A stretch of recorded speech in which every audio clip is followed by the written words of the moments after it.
Halo semuanya, jumpa lagi bersama saya Melanie dalam rubrik Legal Journal.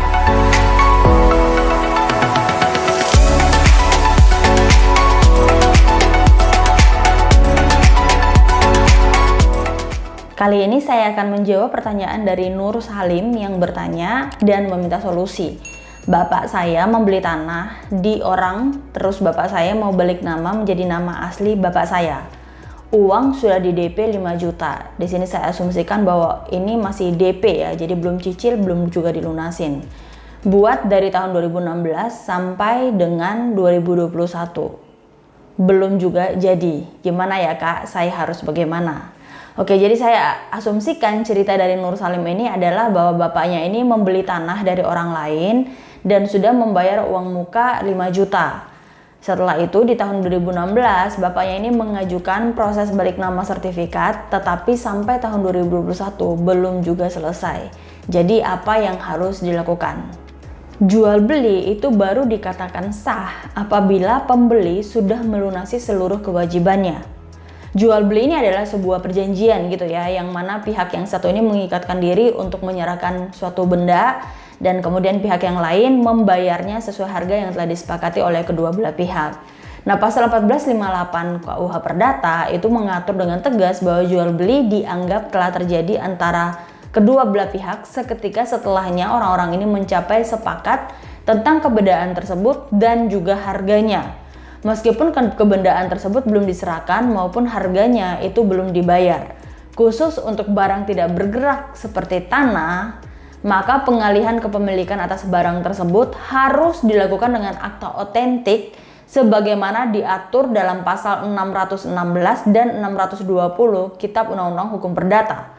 Hal ini juga sudah secara khusus dan secara tegas diatur di dalam pasal 19 ayat 2 Undang-Undang Pokok Agraria gitu ya, nomor 5 tahun 1960, dan juga pasal 37 ayat 1 Peraturan Pemerintah nomor 24 tahun 1997 tentang pendaftaran tanah, di mana peralihan hak atas tanah yang terjadi karena jual beli perlu didaftarkan dengan menggunakan akta yang dibuat di hadapan PPAT atau pejabat pembuat akta tanah. Akta jual beli itu merupakan bukti sah bahwa hak atas tanah sudah beralih kepada pihak lain.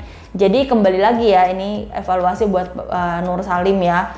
Jadi apakah memang benar membeli ini dengan cara lunas atau sudah DP atau hanya DP gitu ya. Kalau memang sudah lunas, apakah memang ada bukti akta otentik yang dibuat di hadapan PPAT atau tidak, itu juga harus dicek dan diperiksa. Selain itu, kalian juga harus memperhatikan proses pengurusan balik nama gitu ya. Ada beberapa berkas atau ada beberapa dokumen yang diperlukan di dalam proses balik nama sertifikat. Antara lain dokumen-dokumen yang harus disiapkan oleh penjual dan juga pembeli gitu ya.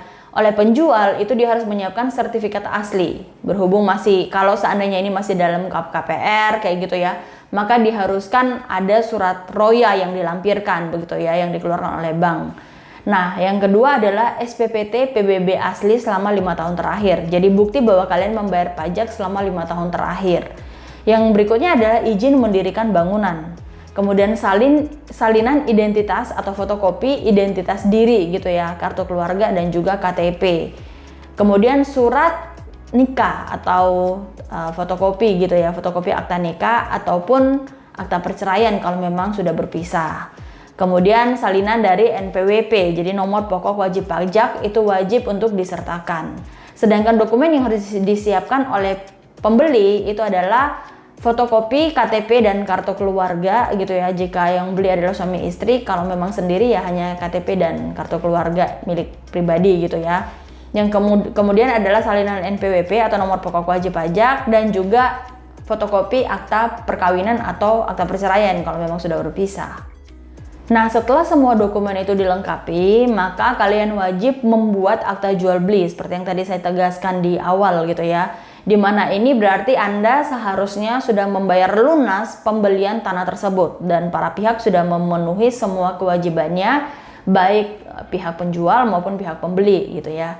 Setelah itu jangan lupa untuk membayar pajak atau melunasi pajak. Seperti untuk penjual, dia wajib membayar pajak penghasilan dan juga pajak bumi dan bangunan gitu ya, PBB itu ya, yang dia sertakan dengan bukti bayarnya gitu ya untuk minimal 5 tahun terakhir. Dan kemudian dia juga harus bawa surat keterangan lunasnya. Nah, kalau pembeli itu harus melunasi atau wajib melunasi BPHTB, bea perolehan hak atas tanah dan bangunan. Nah, pajak ini sebenarnya sangat penting gitu ya, karena dalam proses balik nama itu tidak akan berjalan atau tidak akan dilakukan secara mulus begitu ya, apabila pajak-pajak ini belum lunas dibayarkan. Karena setelah pajak ini lunas, baru kemudian BPN akan mengurus balik nama sertifikat tersebut. Prosesnya ini bisa berbulan-bulan ataupun mungkin memang bisa tahunan begitu ya, tergantung dari rumit atau tidaknya pengurusan tersebut. Nah, Anda wajib memonitor BPN atau PPAT yang membantu Anda untuk mengurusi balik nama tersebut.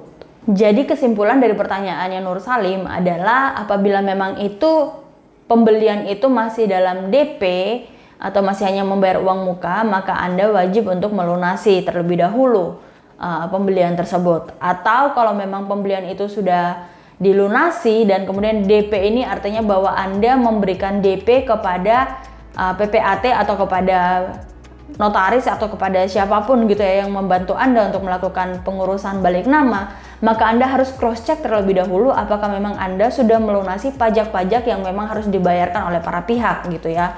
Artinya bahwa dalam hal ini penjual wajib membayar pajak penghasilan dan juga PBB gitu ya selama 5 tahun terakhir ini. Dan yang kemudian kamu atau pembeli itu wajib untuk melunasi BPHTB atau bea perolehan hak atas tanah dan bangunan. Dan kalau memang sudah dilunasi seluruhnya dan sudah ada buktinya, baru kemudian pengurusan balik nama itu bisa dilakukan di BPN.